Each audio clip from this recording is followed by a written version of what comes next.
wanna, yeah, that Like way you that? can get me and the class, because this is as much interaction as it is class. Yeah. Steve needs to scoot up a little bit. I can't see you. Get in frame. A little bit. We good? Yeah, we're good. Okay. Right? How's everyone's morning? Amazing. Good. Happy. Awesome. Awesome. So, a lot of you do not know this about me. Donnie and I have talked about this at different times in our relationship. So we've worked together now for probably, it's been almost 2 years now, right? Just over, I think. But before Donnie and I started working together, I've worked and trained teams for years. I've worked and trained with some of the biggest teams in the Valley. I've had some great relationships with a lot of different team managers and groups. And so a lot of my background has been around helping teams not only get established, but create lead gen, convert lead gen, and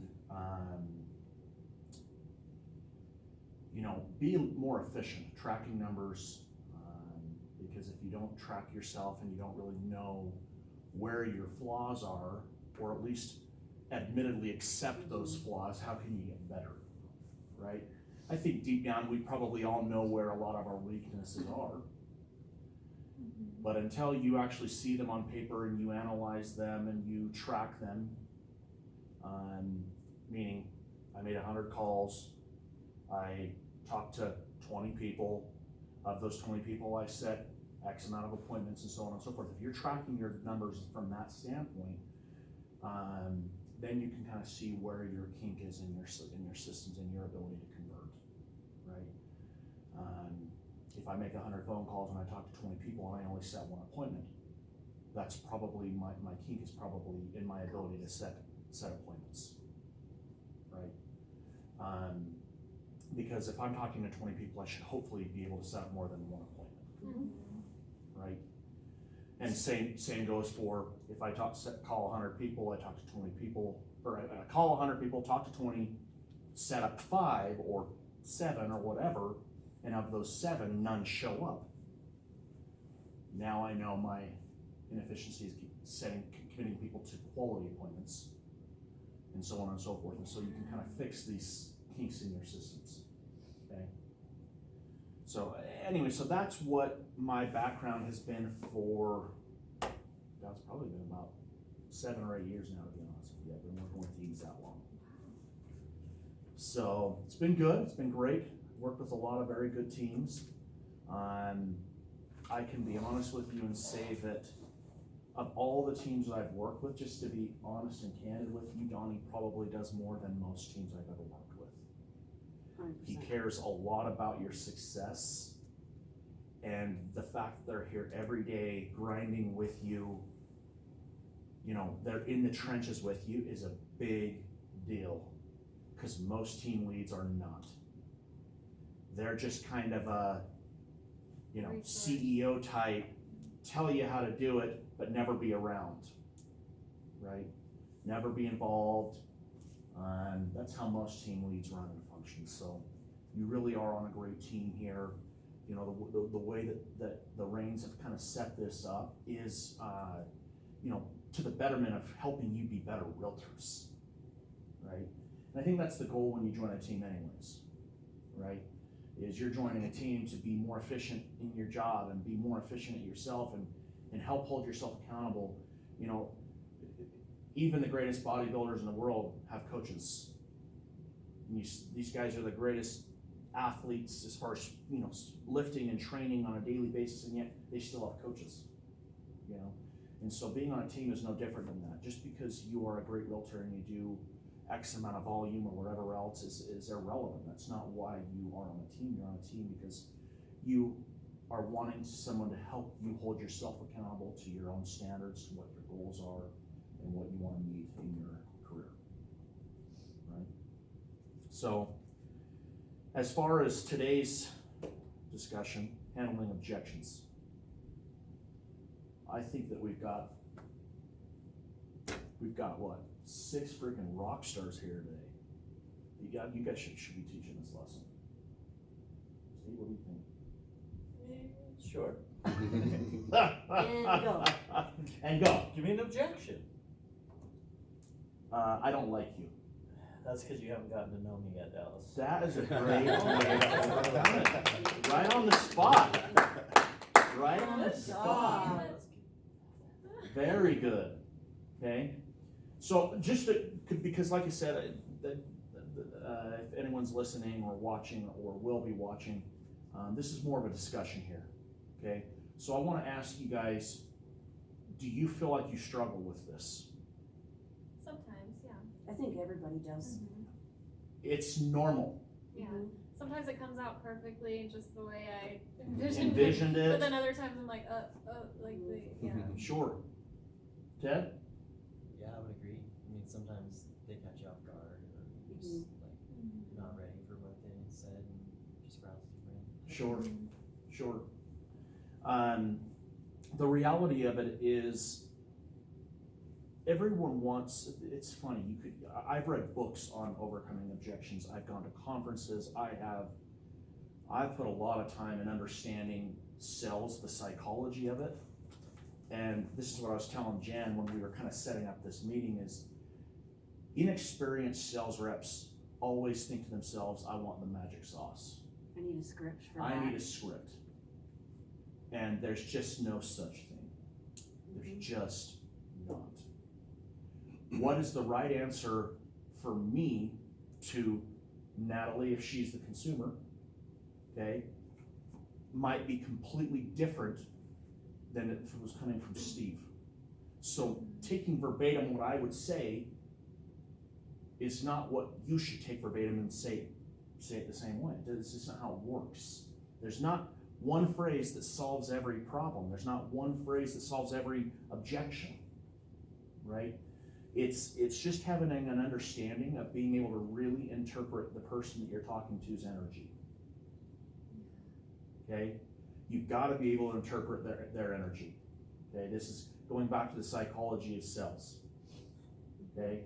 You've got to be able to, within 10 seconds of either being on a phone call with somebody or being face-to-face with somebody, be able to interpret energy and interpret what is their hurdle, their mental hurdle that they're dealing with. And we're going to go over a bunch of them. Okay?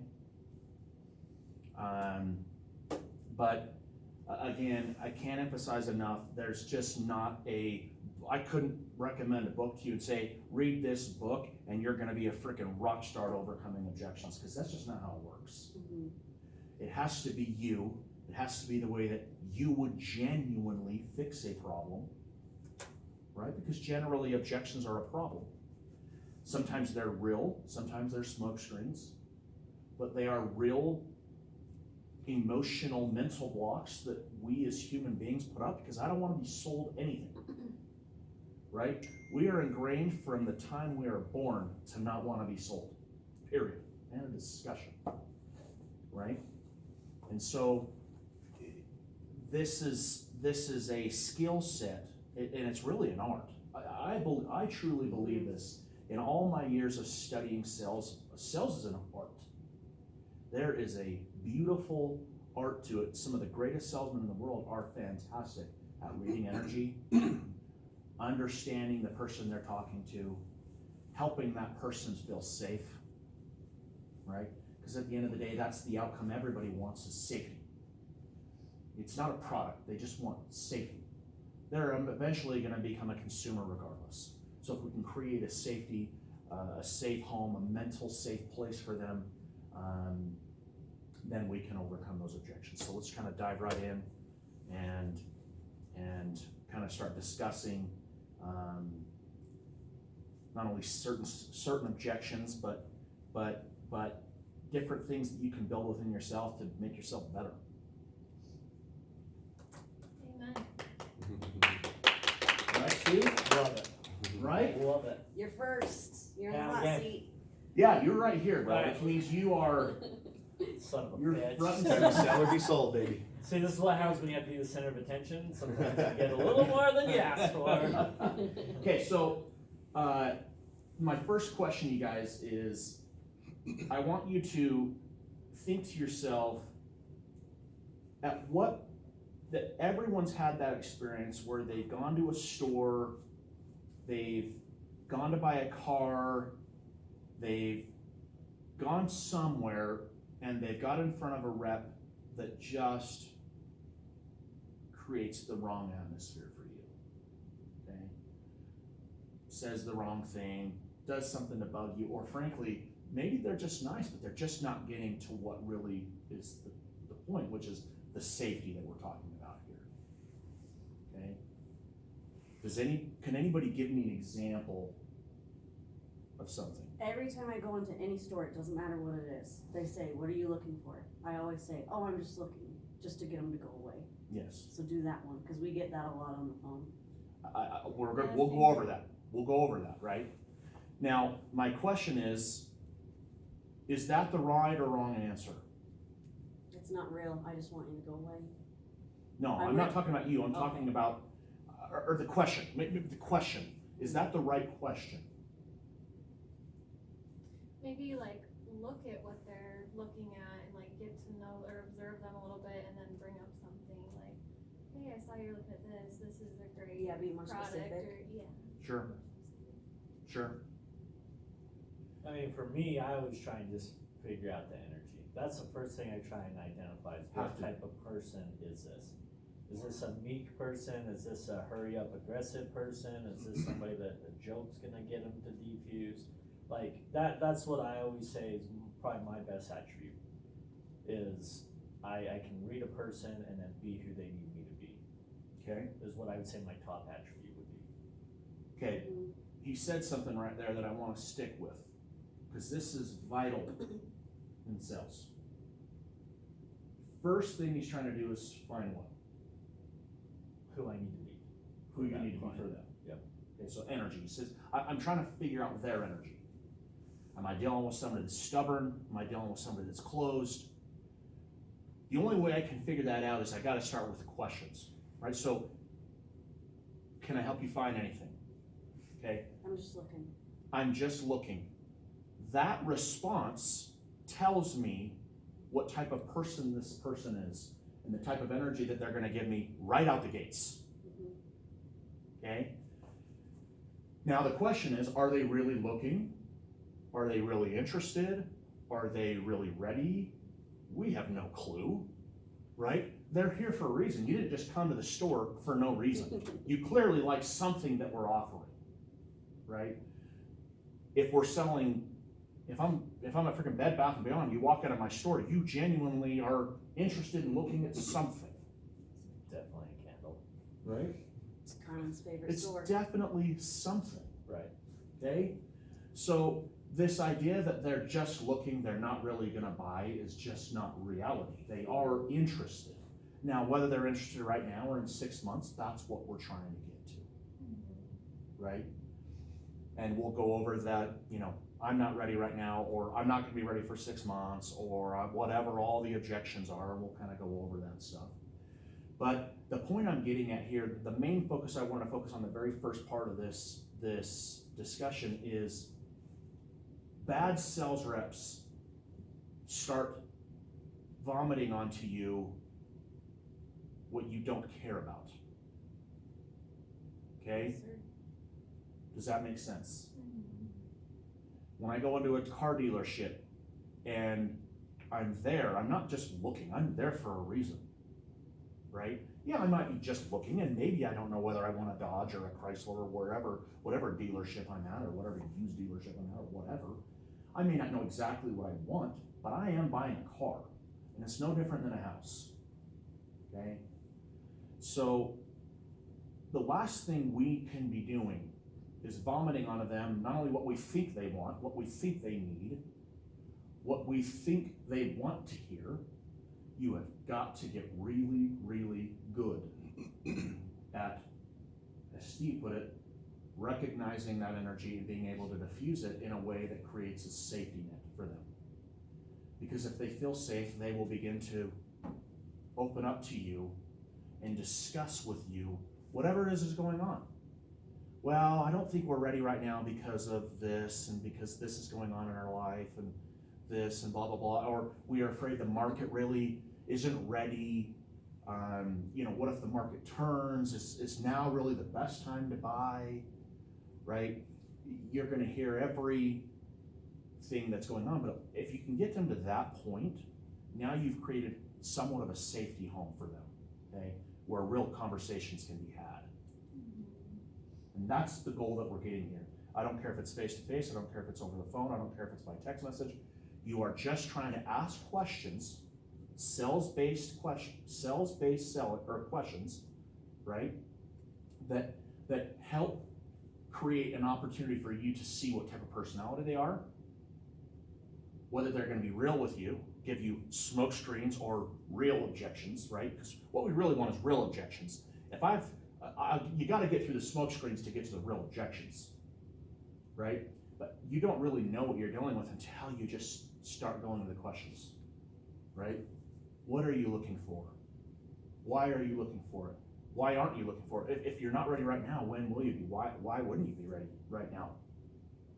Right? I'm just genuinely asking. I could care less whether you buy right now or not. I'm just asking you personally, why aren't you ready? Right? So just asking questions to get to them to understand who they are, what they need to feel safe. Okay?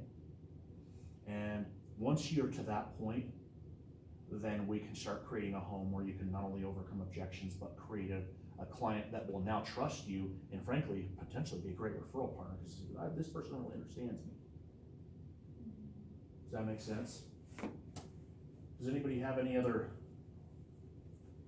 scenarios where they've gone shopping for something and they just got bugged by whoever they were being? Anybody that's ever bought a car. It's Ashley furniture types. Oh, Salespeople. yeah. I hate the ones The where you're ones like, that I'm good for follow now, you. but then you look over and they're always 25 feet always away, 25 moving feet in alignment away. with you And they're wherever you go. staring at you. Okay, that's a great example, right? That's a good example. Yeah. But they're always there if I have a question about something. Yeah. Pretending to be looking at other stuff, but. Or to tell you why every product you sit in is the best. Yep. Every time you sit down, oh, that's a great one. Really, you got a lot of great stuff here. The hovering rep, the hovering sales rep. Mhm. Okay, that's a good example of what we can be. And nobody likes the hovering rep. So how do you get to the point where you're creating not only a safe environment for them to feel comfortable, but yet you make sure that they're really being fully informed on all the product and all the best features of whatever you're buying, right? There's this delicate balance, and this is why it's such a flippin' art, okay? To be able to, perceive someone's energy and create a safe place to where you don't have to hover, but yet you can still make sure you are informing them on all the product and all the things and giving them the data that they need and communicating more communication that they probably need, but not so much that they're just like, why the hell does this guy keep calling me? I mean, really, leave me alone. There's this delicate balance, right? And it's not the same answer for everybody. When I call somebody 5 times, that could be the right amount. But it might need to be 7 times for him, right? Or 3 times for you, or whatever, for that person to feel that safety or whatever they need to feel. Again, it's just understanding the energy they're giving off.